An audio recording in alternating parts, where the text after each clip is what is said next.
Hello दोस्तों, मैं किशन और आज फिर एक नई कहानी लेकर हाजिर हूँ।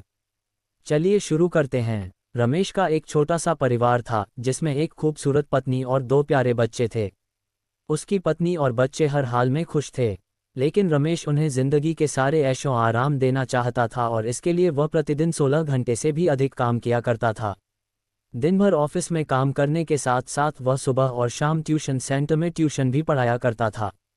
वह सुबह सुबह घर से निकल जाता और आधी रात के बाद घर लौटता था।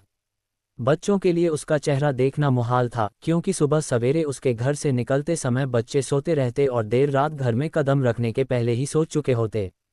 हाँ, रविवार को ज़रूर वह घर पर होता, लेकिन उस दिन भी वह किसी न किसी काम में व्यस्त रहता और उसका समय परिवार के साथ न बीतकर काम करते हुए बीतता।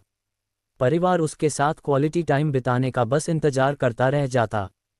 पत्नी अक्सर उससे कहा करती कि उसे घर में वक्त बिताना चाहिए। बच्चे उसे बहुत मिस करते हैं। उस वक्त वह यही जवाब देता कि ये सब मैं उनके लिए ही तो कर रहा हूँ। बढ़ते घरेलू खर्च और स्कूल खर्च के लिए मेरा ज़्यादा काम करना ज़रूरी है। मैं उन्हें एक अच्छी ज़िंदगी देना चाहता हूँ। रमेश की ये दिनचर्या वर्षों जारी रही। वह यूं ही परिवार को अनदेखा कर कड़ी मेहनत करता रहा। इसका प्रतिफल भी उसे मिला। उसे पदोन्नति प्राप्त हुई, आकर्षक वेतन मिलने लगा। परिवार अब बड़े घर में रहने लगा। खाने पीने और अन्य सुविधाओं की उन्हें कोई कमी न रह गई। लेकिन रमेश का यूं ही काम करना जारी रहा। वह अधिक से अधिक पैसे कमाना चाहता था। पत्नी पूछती कि आप पैसे के पीछे क्यों भाग रहे हैं? हमारे पास जो है हम उसमें खुश रह सकते हैं। तो उसका जवाब होता कि मैं तुम्हें और बच्चों को दुनिया जहां की खुशियां देना चाहता हूं। बस कुछ साल और मुझे मेहनत करने दो। पत्नी चुप हो जाती। 2 साल और बीते। इन 2 सालों में रमेश बमुश्किल अपने परिवार के साथ समय बिता पाया। बच्चे अपने पिता को देखने, उससे बातें करने तरस गए। इस बीच एक दिन रमेश की किस्मत खुल गई। उसके दोस्त ने उसे अपने व्यवसाय में हिस्सेदारी की पेशकश की और इस तरह रमेश एक व्यवसायी बन गया। व्यवसाय अच्छा निकला और रमेश को पैसे की कोई कमी नहीं रह गई थी। उसका परिवार अब शहर के सबसे अमीर परिवारों में से एक था।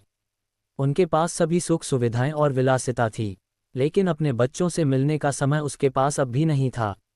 अब तो वह बमुश्किल घर पर रह पाता। उसका अधिकांश समय घर से दूर बिजनेस टूर में बीतता। साल गुजरने के साथ उसके बच्चे बड़े हो गए। अब वे किशोरावस्था में पहुंच गए थे।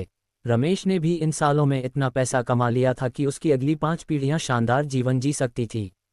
एक दिन रमेश के परिवार ने छुट्टी बिताने समुद्र तट स्थित अपने घर जाने की योजना बनाई। बेटी ने उससे पूछा, पापा, क्या आप एक दिन हमारे साथ बिताएंगे? रमेश ने जवाब दिया, हाँ ज़रूर। कल तुम लोग जाओ, मैं कुछ काम निपटा कर 2 दिन में वहाँ पहुँचता हूँ। उसके बाद का मेरा पूरा समय तुम लोगों का है। पूरा परिवार बहुत खुश हो गया। वे समुद्र तट स्थित अपने घर पर चले गए। 2 दिन बाद रमेश वहाँ पहुँचा, लेकिन उस दिन उसके साथ समय बिताने कोई नहीं था। दुर्भाग्य से वे सभी उस दिन सुबह आई सुनामी में बह गए थे। रमेश अपनी पत्नी और बच्चों को कभी नहीं देख सकता था। करोड़ों की संपत्ति होने के बाद भी वह उनके साथ का एक पल नहीं खरीद सकता है। वह पछताने लगा। पत्नी के कहे शब्द उसे याद आने लगे, आप पैसों के पीछे क्यों भाग रहे हैं? हमारे पास जो है हम उसमें खुश रह सकते हैं।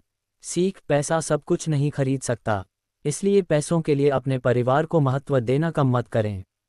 पैसा खो देने के बाद फिर से कमाया जा सकता है, लेकिन अपनों को खो देने के बाद दोबारा वापस नहीं पाया जा सकता। कहानी अच्छी लगी हो तो चैनल को सब्सक्राइब शेयर जरूर करें। धन्यवाद।